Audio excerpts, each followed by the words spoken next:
So today I want to talk about envy and related topics. So let's start with a definition of envy. It involves wanting what I lack that another person seems to possess.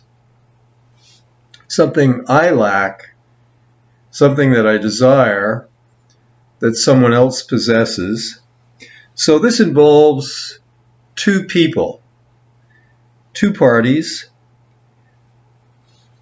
For Melanie Klein, this really originates in the so-called pre-Oedipal period, the infant at the breast, the infant coming to envy the good breast, as Klein sees it, because the infant wants what the breast possesses, and that the breast can seem to either give or to withhold. So the infant is needy, lacking, desiring, and envying the breast, because the breast has what the infant wants and can provide it or appear to withhold it. So this is quite different from jealousy. Envy and jealousy are frequently confused. Envy involves two people, jealousy involves three, and I'm jealous of the attention that my significant other is paying not to me, but to this rival other. A three-party situation, and of course, this is central to the Freudian theory of the Oedipus complex, this universal trauma that all children must go through, which is the discovery that I'm not the only object of my mother's desire. She appears to desire someone else, perhaps father, perhaps my brother, perhaps my sister, a third. Two's company, three's a crowd, and I'm jealous about my mother's interest and the attention she pays to this rival. So that's what jealousy is all about, quite distinct from envy. Envy is grounded in a sense of lack. I'm deficient in some way. Here's this other person who does not have this defect, and I envy that he or she has what I lack. Freud, of course, focused on penis envy, and it's a mistake to think that he attributed penis envy to all women. He did not. Certain women feel that they are lacking a penis, and therefore define this as a deficiency. All women discover that they do not have a penis, but not all women conclude that therefore they are deficient or lacking. They may lack a penis, but that doesn't necessarily mean they are lacking in any other or any wider sense.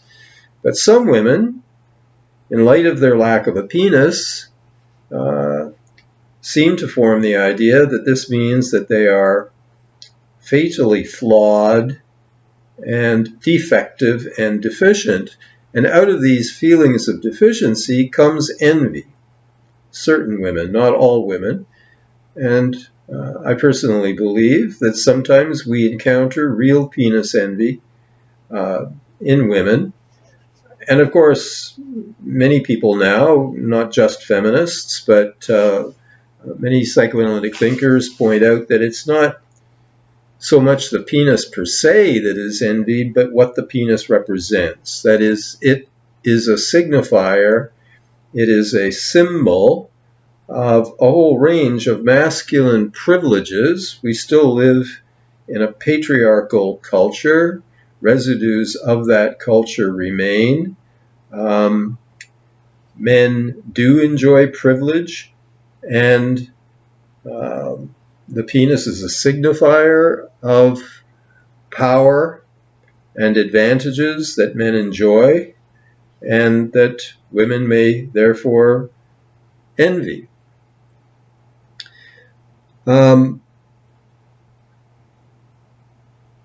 Melanie Klein was also interested in envy, but she broadened the topic well beyond penis envy to include envy as such.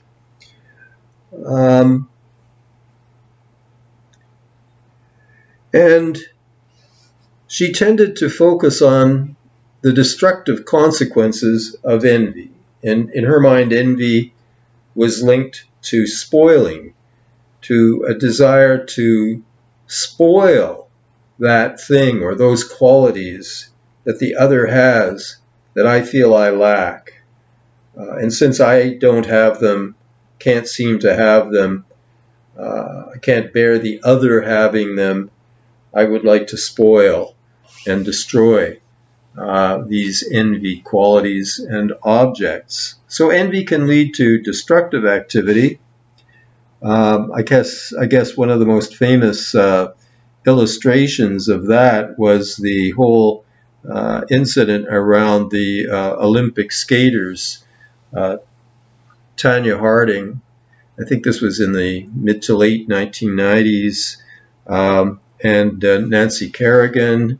Harding had been an Olympic winner. I think she feared the competition represented by Nancy Kerrigan, and I believe it was Harding's husband who attempted to set up an injury to Nancy Kerrigan. I think her leg was, if not broken, badly bruised in an attack to try to put her out of the running.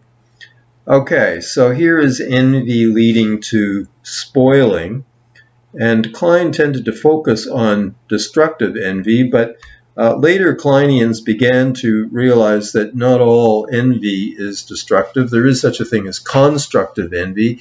If I envy my tennis coach's serve, I could arrange to break his arm, destructive envy, or I could work hard and diligently to improve my serve to the point where I might actually defeat him.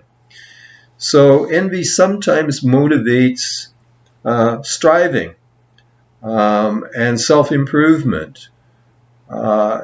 Envy can certainly motivate effort and achievement. So not all envy is destructive.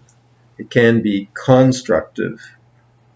So we come to a controversy around Kleinian theory. Klein thought that one is in a pretty unfortunate, a pretty bad predicament when one feels attacked, persecuted, hunted by the bad object. One's persecutory anxiety is intense. One is being attacked by the bad object, but in that situation, there can be the hope of rescue by the good object. One might be able to escape the bad object and run to the good object for protection and salvation. So, hope is there. But what happens if, having escaped the bad object, by running for rescue to the good object, one now starts to hate the good object because of its very goodness? I begin to envy the good object because of its power for good, because of its ability to rescue me, because of its ability to feed me.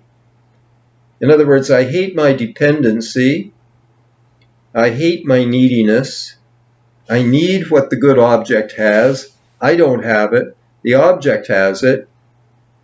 The object might give it to me, or the object might withhold it, but now I'm not only hating the bad persecutory object, but I'm hating the good rescuing object out of envy. And so now I'm in really deep trouble and in a rather hopeless situation brought about by my envy of the good object's goodness.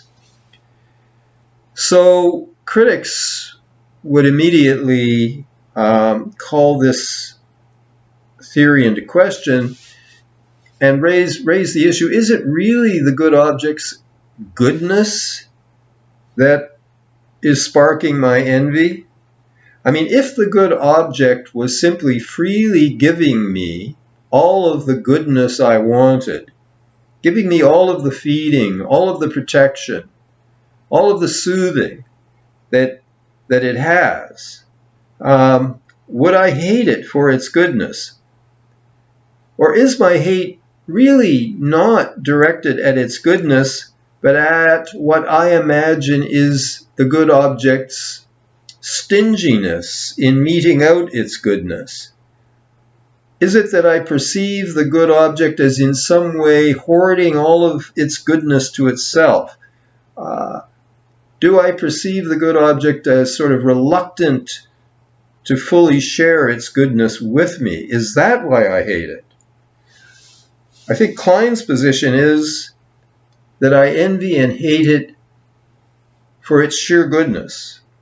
And I'm raising doubt about that. I think it's much more likely that I'm not hating the good object for its goodness. I'm hating the good object because I perceive it, validly or not, but I perceive it as in some way withholding or offering me the feeding unconditioned, not offering me unconditional love, but specifying the conditions that I have to meet in order to be given what I need and what I want. And I may very well be resenting and hating it for those reasons, for the conditions it lays down, or for its reluctance to give me what I want and what I need. So I think that's an important distinction. Do I really envy it for its goodness? Or do I envy it because it doesn't quite openly share or sufficiently share its goodness? I'm inclined to the latter hypothesis, actually. Envy is an ugly emotion. It involves hatred. And it's a humiliating emotion because it virtually entails a confession of lack. It involves a view of myself as lacking, as deficient, as needy, as dependent,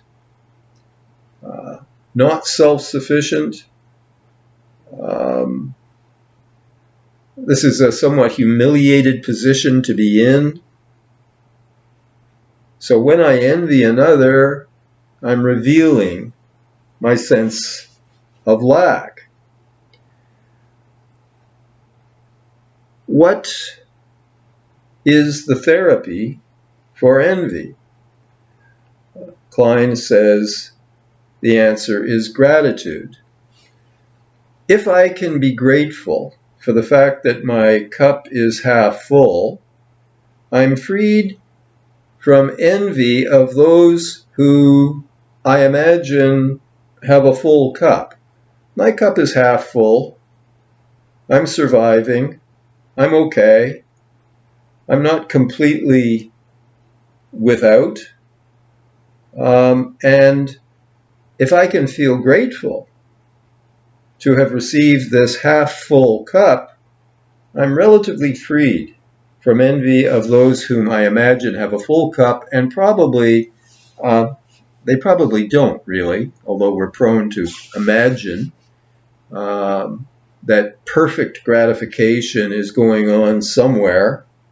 Perhaps Klein suggests the child has the fantasy that the parents are gratifying one another in every possible way, sexually, orally, whatever way, they're giving each other everything, and I'm the excluded third.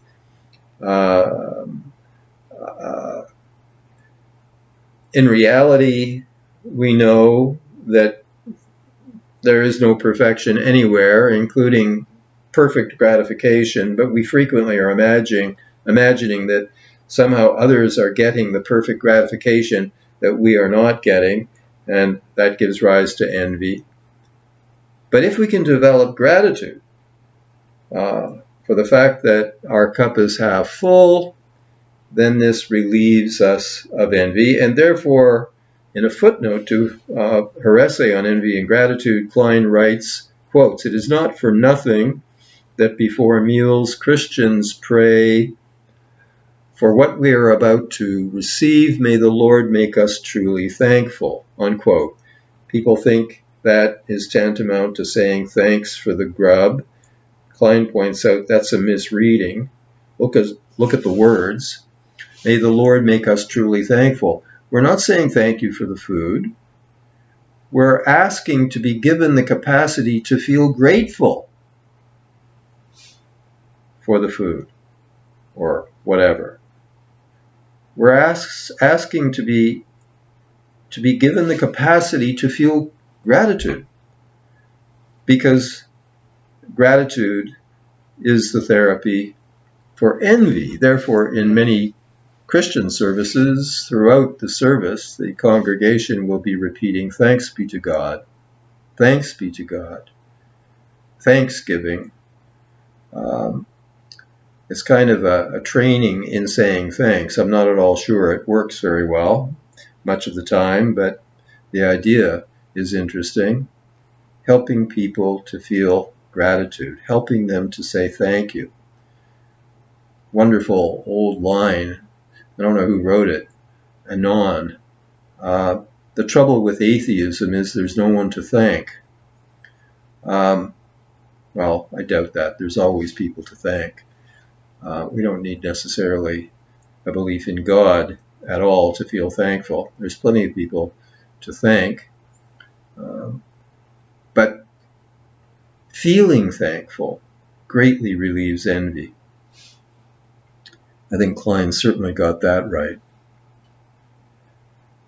Much envy is grounded in fantasy, therefore, not in fact. We imagine the others have some kind of wonderful gratification that we lack. Whether they do or not is an open question. Some women think that lacking a penis makes them a lack. That's a fantasy. Unfortunately, it's a fantasy Freud himself shared. His language betrays the fact that he is not simply saying that, well, how does he put it? When the girl discovers she lacks a penis, i.e., when she learns of her castration, discovering that you lack a penis is not discovering your castration. There was no castration. But girls do discover that they lack a penis. Some girls then develop the fantasy that means that they are deficient, defective, ergo penis envy.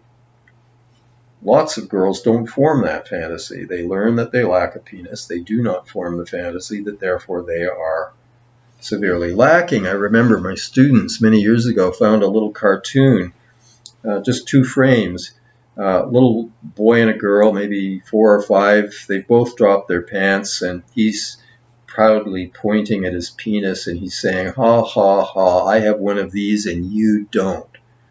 Next frame, she's pointing at her vulva, and she says, "Ha, ha, ha, with one of these, I can get as many of those as I want." Brilliant cartoon. I think even Freud would have admitted that that little girl has adopted the feminine position. She does not have penis envy. Why would she envy this absurd piece of flesh? With what she has, she can attract as many of those as she wants. That's the feminine position, as opposed to the castration complex of the unfortunate woman who has developed penis envy.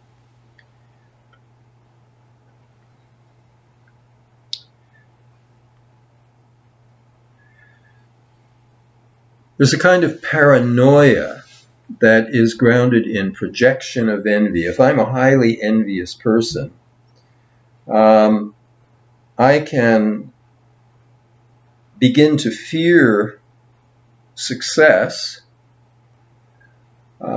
because others will envy me. I project my envious attitude onto the others, and I think, oh my God, if I stand out from the crowd, I will be the target of destructive envy, and they will come to get me, and they will attack me.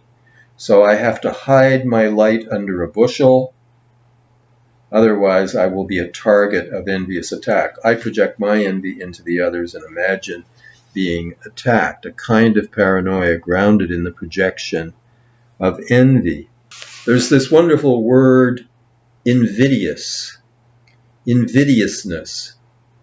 An invidious person is a person who stimulates or evokes envy in the other.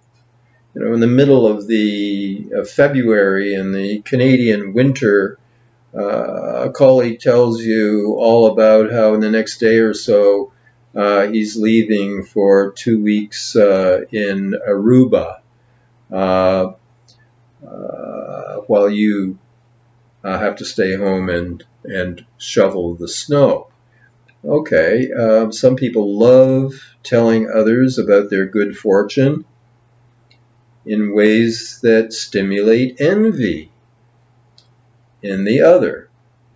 Why do invidious people do this? Because they're very envious people themselves, and they're using what Klein called projective identification to stimulate their envy. You could say to download their envy into the other. They get rid of the envy. They become the envied party, not the person doing the envying. They stimulate that in the other. I guess they're not worried at that point in being the target of destructive envy. I guess they imagine that the people they are doing this to are not going to react destructively. They're just going to suffer the humiliation of being envious. It's definitely an aggressive thing to do, to be invidious and to stimulate envy in others. But some people try to deal with their own envy in this peculiar way.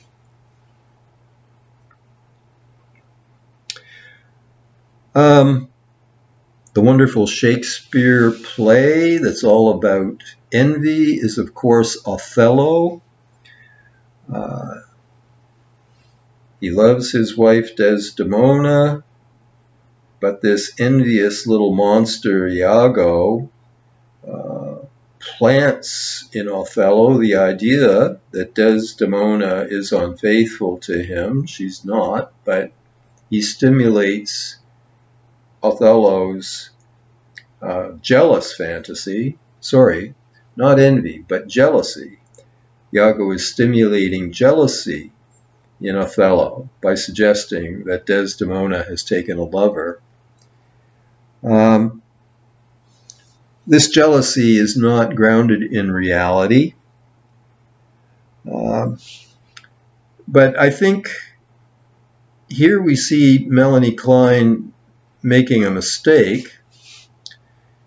She explains this kind of jealousy as grounded in the fear of object loss, which would mean that Othello's jealousy is grounded in the fear that he will lose Desdemona to her lover. Fear of object loss, losing her to the rival. I think it's Sergio Benvenuto in his book, What is Perversion, who is critical of this error on the part of Klein. He points out that the jealousy is not really grounded in object loss. You could imagine a situation where Desdemona might say to Othello, look, Othello, you have nothing to worry about. I've married you. I will remain married to you. I will never leave you. I just like to have sex with my lover every so often. Is that going to ease Othello's mind? Is he, oh, I see. It's just sex with your lover, but you're not going to. Oh, fine. No, I don't think Othello would react that way. I mean, there are some men who have a particular kind of perverse sexuality who would be fine with that, in fact, even excited by it. But most men would not react with reassurance in that situation at all. So their jealousy is not about the object's loss, it's about the object's interest in the other party. Whether or not she leaves me, the fact that she in certain ways prefers him to me arouses my jealous hatred. And there's over the years I've noticed, an interesting difference between men in the way they react to jealousy and to infidelity. One man who discovers that his wife has been unfaithful, he wants to go and kill her lover. Another man is not at all interested in killing her lover. He's interested in killing her.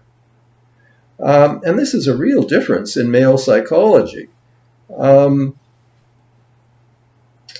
kind of man who wants to react with revenge against the woman for cheating on him he doesn't feel hostile towards his male rival because he assumes that that man's interest in his wife is kind of a compliment to his wife and to him. Why wouldn't men desire her? I can't fault them for desiring her. Men are dogs. Of course. He's just being a man. Why would I want to kill him for being a man? But her, she should know better. She should be loyal to me. My aggression goes towards her. That's one kind of man.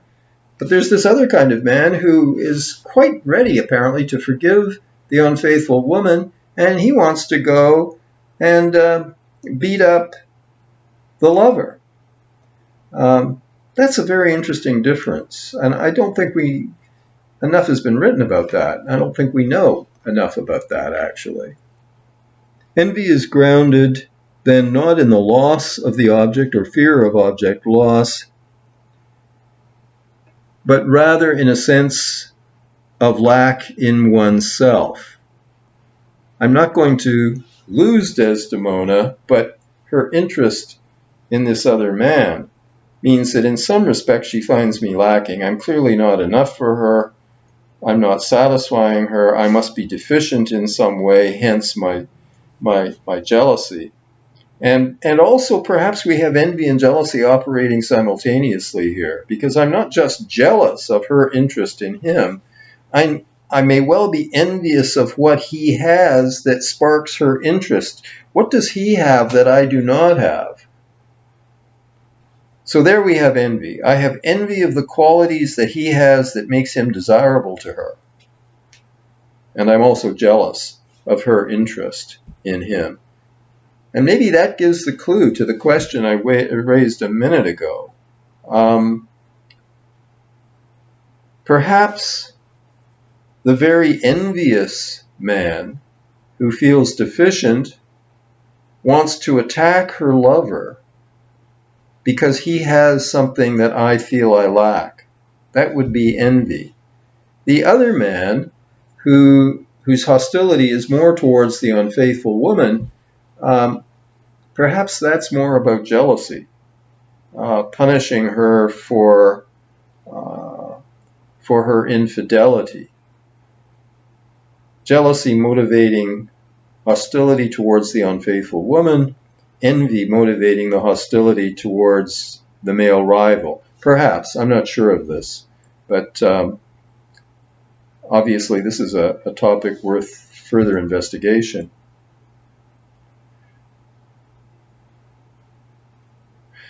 We live in a consumer capitalist society that stimulates envy in all of us. Erik Erikson said the patient before 1950 knew who he was and who he ought to be but couldn't be it. After 1950, the patients come not knowing who they are or who they ought to be. Christopher Lasch sees this change as due to the end of productive industrial capitalism, which is all about saving and investing. And we moved after the war to a consumer capitalist society, which is all about consuming and spending and enjoying. And this creates oral receptive narcissistic babies in all of us. And with this oral narcissism comes envy. We're all oriented towards receiving the good breast, the good feed, the latest toys, the bumper sticker, he who winds up with the most toys wins. So if the whole name of the game is acquisition,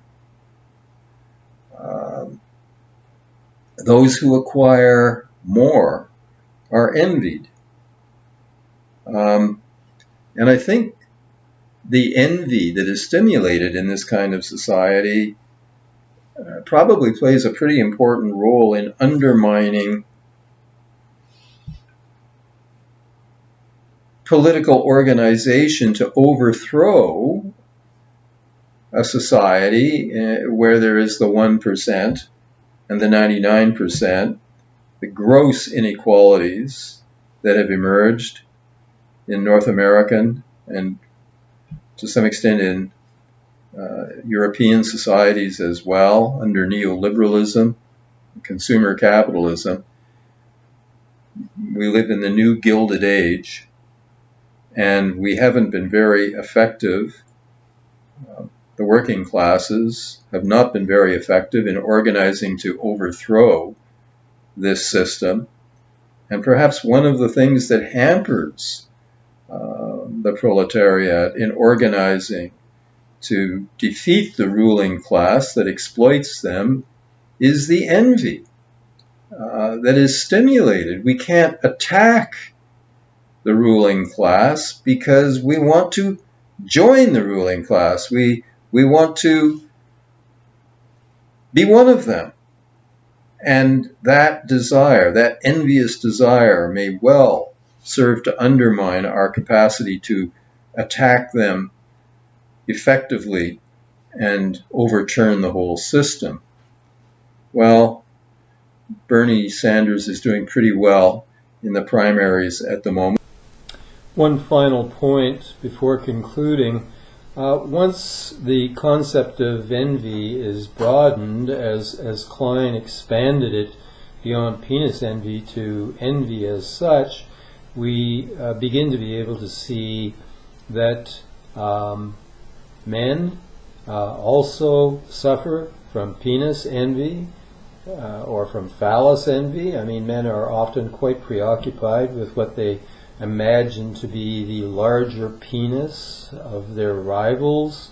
And when we turn to phallic envy, men are often consumed with envy of the bigger jobs, the bigger incomes, the bigger houses, the more expensive cars, the longer curriculum vitae, if they're academic men.